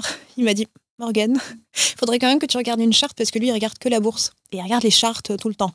Il est dans le Forex. Oui, mais moi, je regarde la charte, il se passe rien. Il me dit, mais non, mais il y a des bougies. Et en fait, c'est lui qui m'a donné l'envie, à l'époque, de commencer à regarder, et c'est là que j'ai appris Fibo, que j'ai appris Ishimoku. Et donc c'est vrai que c'est des choses qui sont super utiles, même en crypto, en bourse aussi, pour ceux qui veulent. Et ça va vous donner une complémentarité qui est très intéressante avec le côté fondamental. Donc moi, c'est vrai que ce que je fais avec les personnes que j'accompagne, c'est que du fondamental. Mais dans ma formation, il y a quand même quelques vidéos que j'ai rajoutées sur l'aspect technique, parce que je me dis, je leur donne quelque chose en plus. Pour qu'on travaille de leur côté. C'est hyper intéressant. C'est comme le principe, comme tu le dis, en fait c'est un tout, évidemment, c'est pas adapté à tout le monde parce que ça dépend vraiment du profil de chacun. Il y a une personne qui va juste dire, moi je mets 5000 en Bitcoin, je regarde pas, je garde sur du long terme. Oui. C'est pas utile qu'ils connaissent justement tous ces principes-là, mais je trouve que c'est pour la personne qui s'intéresse justement à l'écosystème, c'est tout un package hyper intéressant à avoir. Du même principe, tu commences à connaître un petit peu le fait de parcourir régulièrement les graphes, tu commences à vraiment connaître et savoir quand est-ce que le marché va potentiellement se retourner ou pas. Et inversement, il y a beaucoup de volatilité, comme on le dit, pour ceux qui ne connaissent pas, entre la bourse et la crypto-monnaie. Évidemment, je schématise, c'est un petit peu le même fonctionnement, c'est un peu des startups, des sociétés et ainsi de suite, des projets. Mais par contre, la grosse différence entre les deux, c'est la volatilité. Et la volatilité, je ne sais pas à toi que je vais l'expliquer, mais ça s'explique comment. C'est la valorisation qu'il y a sur les projets. Évidemment, au moins il y a de valorisation, au plus la fluctuation va être énorme. Par exemple, tu as un projet qui vaut 1 000 $, la personne vend ses 500 $, le marché corrige de 50% en un instant. Alors, complètement. Puis en fait, il faut quand même se rendre compte à quel point on est jeune. On est sur un secteur qui est tellement jeune. La bourse, on peut investir en bourse depuis 1600 et quelques. Crypto, ça fait 16 ans sur Bitcoin uniquement. Et quand on va sur Ethereum et les petites cryptos, ça fait encore moins d'années.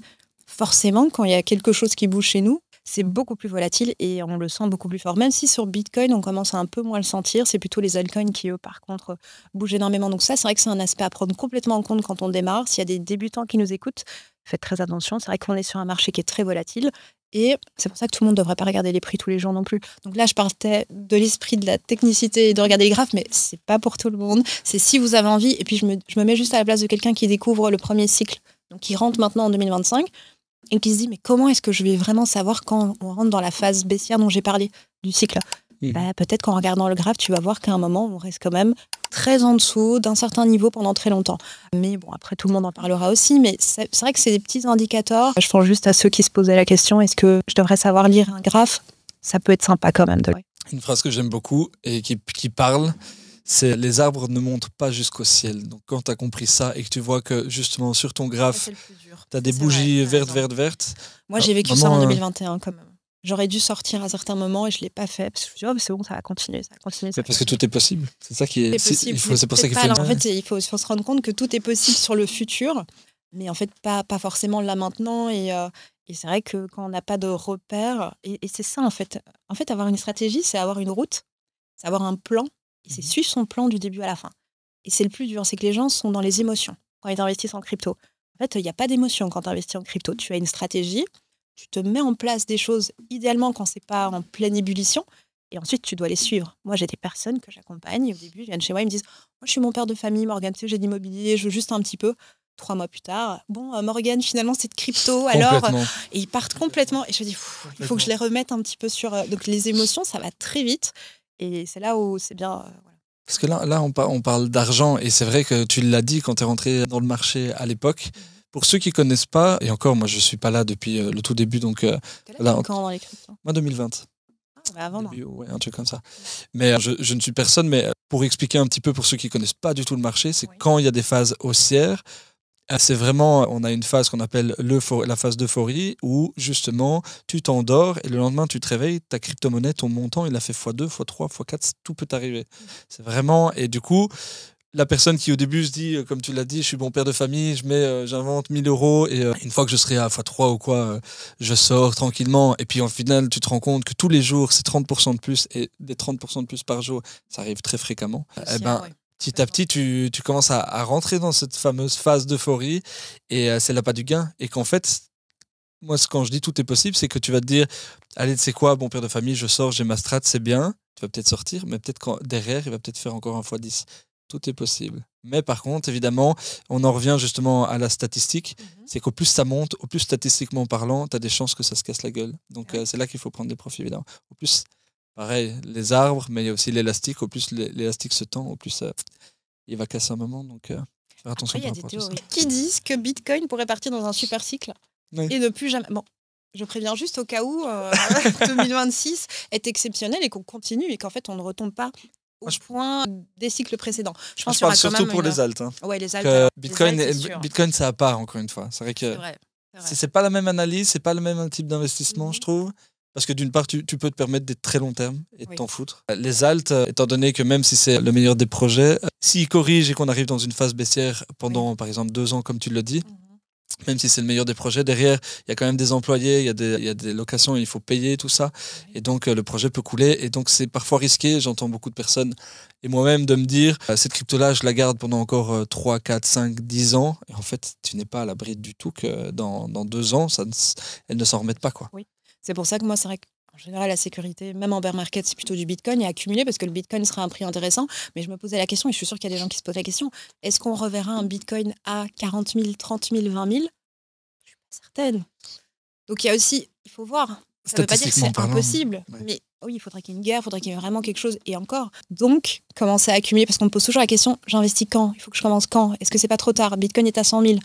Oui, mais si demain il a 1 million. Tout est une question de perspective, tout est une question de profil d'investisseur, mais... Le truc aussi qu'il faut se dire pour la personne qui se demande quand investir, ceci n'est pas un conseil en investissement, mais parfois laisser son argent en banque quand tu as une inflation qui atteint parfois des 10%, 5 à 10%, ben en fait, tu tu perds, tu as 100 000 euros sur ton compte, à la fin de l'année, tu as toujours écrit 100 000 euros, mais tu as perdu 10 000 euros. Quoi. Alors évidemment... C'est une protection contre l'inflation, du coup, le Bitcoin, il est vraiment utilisé dans certains pays juste pour ça. Par exemple, en Turquie, 50% des Turcs, ils ont du Bitcoin parce que l'inflation, enfin, leur monnaie nationale, et tu as le Venezuela aussi, où l'argent ne valait plus rien à un moment. Donc le Venezuela, ils sont quand même très ouverts aussi, ils ont beaucoup de Brésil Bitcoin. aussi, il y a beaucoup de... Brésil, moyen légal de paiement, mais du coup aussi, il peut être utilisé. Donc Amérique latine, pays du Sud souvent. Et c'est vrai qu'en fait, c'est un outil aussi. Donc c'est là où le Bitcoin, ce côté aussi, protection contre l'inflation. Tu vois, il y a un côté où tu peux mettre ton argent en sachant que tu ne vas pas être frappé par la dévaluation de la monnaie étatique dont tu dépends. Parce qu'en fait, on dépend, nous, selon le pays où on est né, d'une monnaie, on ne l'a pas choisie. Hein, et les décisions qui sont prises nous impactent pour l'argent qu'on a durement gagné. Et c'est vrai qu'il y a une forme quand même d'injustice de dire ah, ok, donc tout ce que je gagne, en fait, chaque année, ça peut aller jusqu'à 9-10% ou quoi, dans 10 ans, ça ne vaut plus rien. Donc mettre de l'argent de côté, oui, mais au-delà des 3 à 6 mois de prévoyance, ça n'a même plus de sens. Il faut trouver des actifs qui vont venir justement contrer cette inflation. Et les cryptoactifs, c'est une super. Ils sont bien dynamisés. Il y a l'immobilier et la bourse, mais il y a les cryptos aussi aujourd'hui. Ouais, il y a tout, complètement. Oui, et concernant par exemple, c'est vrai qu'on l'a abordé tantôt, il y a encore deux, trois thématiques, mais sécurité. Sécurité par rapport justement aux investisseurs, on le voit qu'il y a de plus en plus, surtout en France, je me rappelle plus exactement des pourcentages, mais sur 27% des kidnappings et agressions dans le monde, je ne sais plus combien de pourcents étaient en France, mais c'était quasi plus de la moitié. Ce matin sur Twitter, il y a nouveau eu un cas, j'ai vu un post de Monsieur TK, qui est belge, qui vulgarise extrêmement bien l'écosystème. Il a mis un tweet et j'ai répondu, c'est incroyable. Et en fait, il y a encore eu un cas. Il y a eu un cas ce matin, je crois que c'est toujours un jeune. Toujours en France. Et ils ont demandé à la petite amie du jeune qu'ils ont kidnappé, avec des menaces physiques, en direct, en visio. Elle a dû amener la clé Ledger et 5 000 euros en cash pour qu'il puisse être libéré. Et 5 000 euros. Et en plus... Donc ça arrive de plus en plus, c'est horrible. Ouais, vraiment, c'est horrible. Non, d'une part, ça devient une vraie problématique. Ouais. Après, les gens se sécurisent et tout. De toute façon, comme on le dit, c'est pas ici de toute façon qu'il faut venir chercher parce que voilà, c'est pas nous. Mais quand tu vois qu'il y a des gros investisseurs en prise... Je préfère le dire. Ouais, en tout cas, si vous venez chez nous, vous n'allez pas trouver grand-chose. Mais c'est pour dire, les gros investisseurs, je parle surtout, quand tu te dis, ce qui est fou, c'est que normalement, c'est le principe même de la blockchain, c'est tracé. Donc au final, la personne qui va aller voler tous les bitcoins d'un tel, tu peux quand même... Justement, les gens qui volent des cryptos n'ont toujours pas compris comment ça fonctionnait. Et donc on essaye d'expliquer, mais en fait, si je prends les cryptos de quelqu'un, je vais les envoyer sur une adresse, tout est public, on voit ce qui se passe, le transfert d'argent. Et puis quand je vais passer sur un exchange, puisque le but c'est quand même passer en euros, idéalement, ou même si on fait un autre transfert, en fait, on peut regarder tous les endroits par lesquels cet actif va passer. Et si à un moment, il y a une banque où il y a quoi que ce soit qui va être lié pour sortir les euros, on va le savoir. Donc en fait, ça n'a pas de sens. Tu sais que ça me fait même penser au hack de Bitfinex. Donc la raison pour laquelle les États-Unis ont tant de Bitcoin, c'est un hacker qui était super intelligent. Il a trouvé la faille sur la plateforme de Bitfinex. Et avec son épouse, pendant 6 ans, ils avaient énormément de Bitcoin. Ils ont blanchi en fait cet argent, mais un jour ou l'autre, le FBI a toqué à leur porte et ils ont été, parce que tout est traçable. Ça peut mettre un peu de temps, mais c'est pas pour ça qu'on va pas le remarquer. Donc ça n'a pas de sens en fait, que ce soit un hack ou que ce soit encore plus chez une personne physique.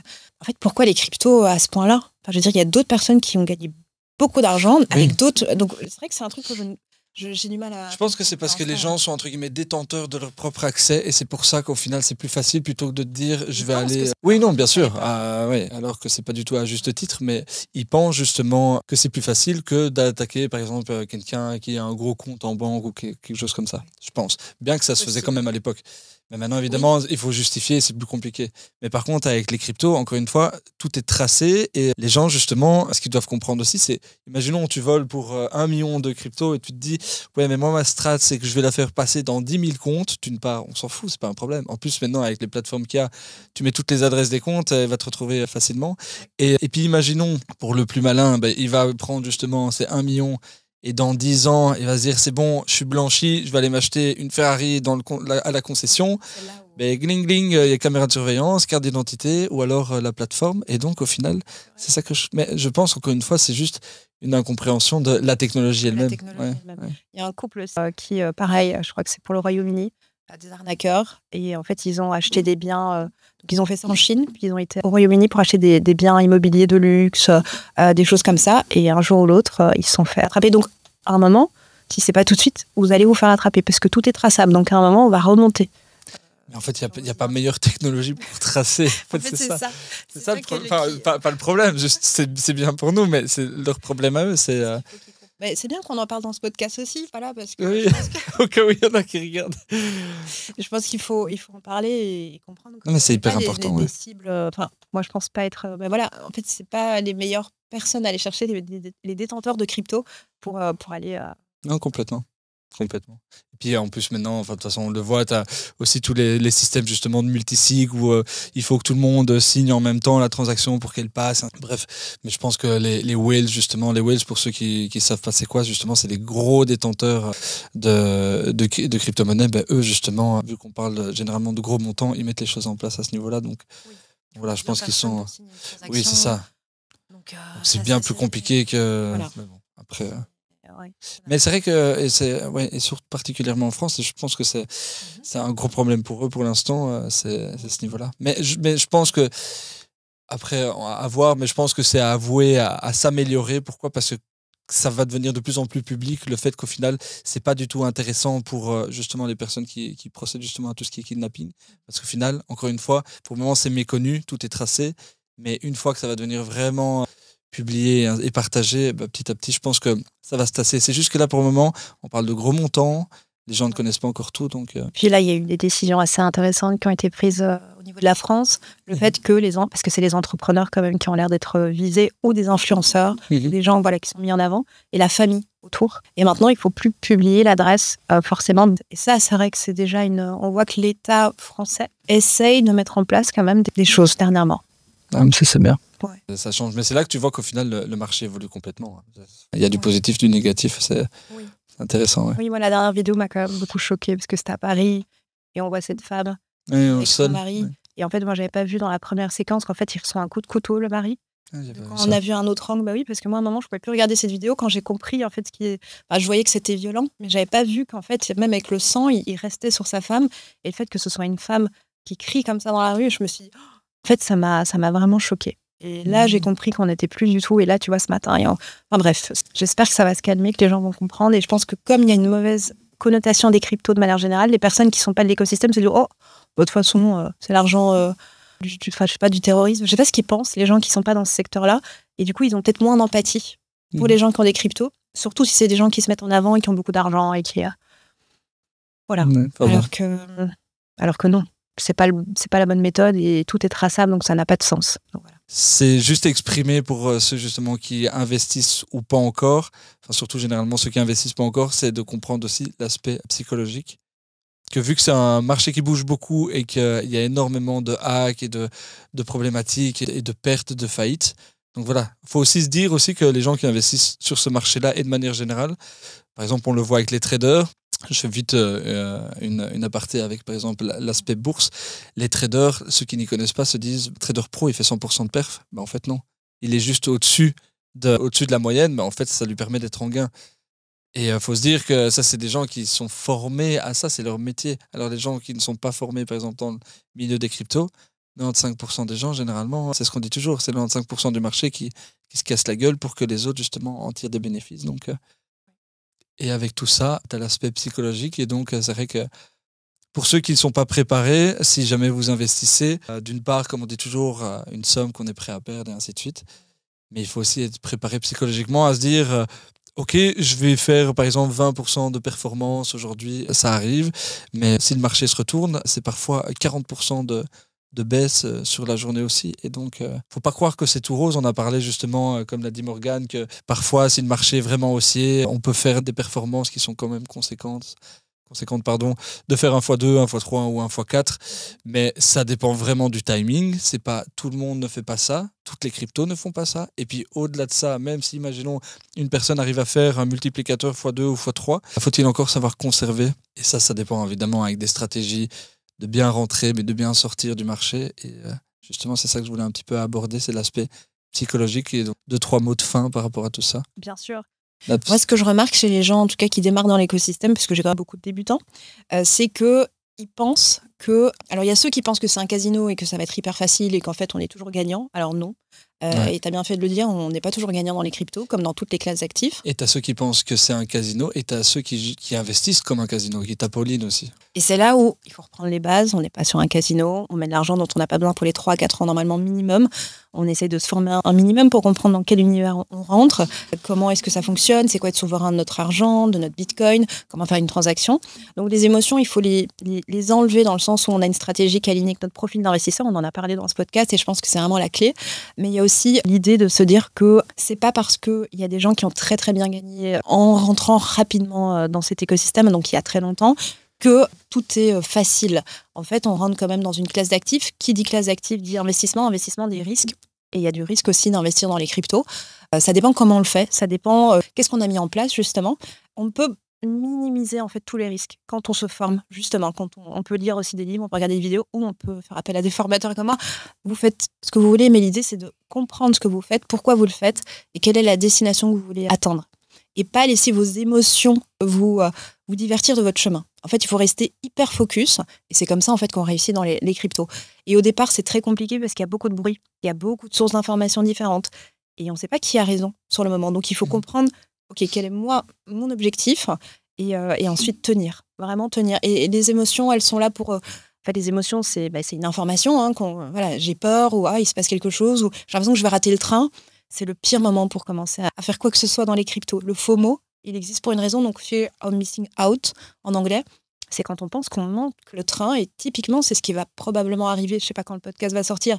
Si Bitcoin atteint les 150 000 par exemple, c'est un seuil assez important, plein de gens vont commencer à rentrer sur Bitcoin à ce moment-là. Alors qu'en fait, quand on réfléchit, c'est un nouveau sommet sur Bitcoin. Donc la probabilité que Bitcoin ensuite soit redescende, retrace un petit peu, elle est immense. Et pourtant, c'est à ce moment-là que tous les gens qui n'ont pas aujourd'hui du Bitcoin vont vouloir l'acheter à ce moment-là. Donc, de nouveau, les émotions, c'est pas forcément les meilleures conseillères pour l'investissement. Voire même à l'inverse. Ouais. Voire même l'inverse, complètement. Et un truc qui est intéressant aussi, par exemple, on a parlé de Twitter tantôt. Les personnes qui vont regarder justement les posts, il faut faire super attention. Ça, c'est quand même un conseil, c'est faire attention à ce qu'on voit. Parce qu'une capture d'écran manipulée, d'une part, il y en a qui montent des chiffres ahurissants, ils ont fait des millions et ainsi de suite. C'est une poignée de personnes, tout le monde ne fait pas ça, clairement. Et puis comme tu le dis, c'est ceux qui sont dans le marché depuis très longtemps ou qui ont énormément de fonds à mettre, ce que le commun des mortels n'a pas. Et en plus de ça, la moitié aussi est complètement manipulée. Donc tu prends du Photoshop, tu changes vite un peu les montants, c'est pour vendre des formations derrière, ou alors c'est pour te faire un hack du donne-moi ton adresse et je te redonne 1 000 € et en fait... et je te fais siphonner. La plupart du contenu gratuit, ils sont payés, que ce soit par des exchanges, par des projets, ils sont payés pour parler de certaines choses. Donc ça les arrange si vous rentrez, que vous onboardez avec leurs liens et ils gagnent 10, 20 € par personne. Et ils font ça à une échelle... oui, complètement. Faire très attention à la source de l'information. Ouais. Parce que pour ceux qui vont aller justement sur Twitter, ils vont voir des captures d'écran partout et ils vont se dire mais moi je ne gagne pas ça, mais c'est normal parce que tout le monde ne gagne pas ça en fait. C'est vraiment déjà la moitié de ce que tu vois est tronqué du coup. C'est vrai. Et dernier petit truc, pour ceux justement qui souhaiteraient investir, tu peux leur dire justement à partir de quel montant et limite clôturer par ça, lui dire justement... Il n'y a pas de montant minimum, et c'est encore une question que j'ai reçue ce matin sur LinkedIn. Et la personne me disait, est-ce que je peux acheter une part de Bitcoin et est-ce que je peux la posséder? Et du coup, je me dis, bah oui, tu ne dois pas acheter un Bitcoin et tu peux la posséder réellement quand tu deviens souverain de ton Bitcoin. Le minimum sur les exchanges, c'est 20 €. Alors, tout le monde peut commencer avec 20 €. Donc, on peut acheter une fois, on peut acheter tous les mois. Donc, il n'y a pas de minimum. Et entre personnes, si je parle par exemple de Bitcoin, on peut aller jusqu'à 1 Satoshi. C'est 8 chiffres après le 0 sur un Bitcoin. Un Bitcoin aujourd'hui est plus ou moins à 105 000 $, si je ne me trompe pas. On peut vraiment échanger des toutes petites sommes. En fait, toutes les cryptos sont divisibles. Ça, c'est important de le spécifier aussi. Oui. Et du coup, voilà, donc pour tous ceux qui ont regardé ou écouté, s'il y a des choses à retenir, je pense que c'est la base, c'est formez-vous absolument. Et alors, il y a YouTube, il y a, comme tu l'as dit, BFM TV, il y a des médias pour. Il y a des chaînes YouTube c'est se former, c'est mettre les pieds dedans, mais pas forcément déjà investir. Il y a même des plateformes où on peut investir de l'argent fictif pour se faire un peu la main, à étudier un petit peu justement les ordres, si j'achète au marché ou ainsi de suite, ordre limité. Et voilà, et se former, faire comprendre une chose hyper importante, c'est que le marché est dangereux, dans le sens où il y a énormément de scams, c'est un marché naissant. Et comme on dit toujours, c'est le Far West, les cryptos. Donc voilà. Donc, une fois qu'on a compris ça, ben voilà, c'est y aller petit à petit, mettre quand même un pied dedans, ne fût-ce que pour connaître un petit peu tout ce qui est la technologie, qui va être, à mon avis, utilisée dans le futur pour X raisons. Oui. Et est-ce que tu as un dernier mot à dire, justement, pour les personnes qui regardent, de ton côté à toi, qu'est-ce que tu leur conseillerais, même si on sait bien encore une fois qu'il n'y a pas de conseil en investissement, à part éventuellement se former. Intéressez-vous déjà à la technologie, parce qu'en fait, au-delà de l'investissement, la technologie de la blockchain, elle permet de faire des choses qu'on ne peut pas faire aujourd'hui dans le monde traditionnel. Et c'est super intéressant de se rendre compte qu'au niveau de la traçabilité, la dimension de la décentralisation, l'authentification, tout ça, c'est des concepts qui sont révolutionnaires. Et s'il y a un entrepreneur qui nous regarde, eh ben, peut-être que dans son futur projet, il pourra utiliser la blockchain d'une manière ou d'une autre. Donc ça, c'est aussi un axe qui est intéressant, ou même si vous êtes un particulier. Plein de marques aujourd'hui s'intéressent à la blockchain au-delà de l'investissement. Par contre, si c'est un investisseur, je dirais de se former un minimum, de comprendre dans quoi est-ce qu'il va mettre les pieds, de comprendre comment est-ce qu'il fonctionne, se connaître soi-même, connais-toi toi-même. C'est la même chose en investissement.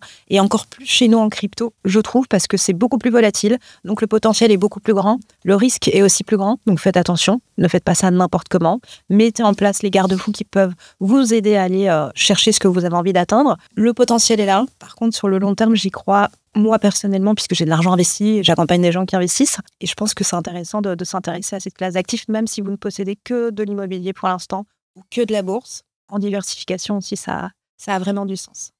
Ok, parfait.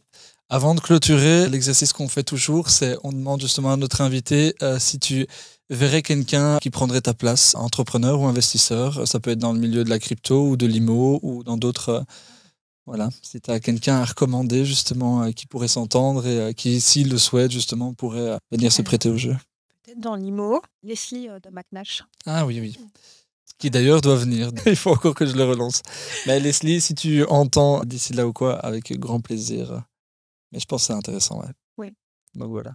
Écoute, Morgane, un grand merci. Au plaisir de t'avoir une prochaine fois. De toute façon, c'est un marché ultra évolutif. Donc je pense que même au niveau technologie, ça évolue vite ou même financier. Donc, ce serait intéressant justement de refaire, pourquoi pas une fois, un point par rapport à... On verra déjà s'il atteint les sommes qu'on a dit, le Bitcoin. Donc, on verra un petit peu. Donc, merci pour ta présence et pour ton partage et pour tous ceux qui ont écouté ou quoi. Si au moins, c'est ce que je dis toujours, si au moins vous avez appris une chose, ça vous évite déjà énormément d'erreurs, ça vous fait gagner de l'argent ou du temps ou de l'expérience ou quoi. Donc c'est tout bénéfique pour nous. Donc, merci Mathieu pour ton invitation. C'était un plaisir d'être ici et j'espère que le podcast, apportera des clés à ceux qui veulent se lancer ou qui se posaient des questions. Avec plaisir, merci. À la prochaine.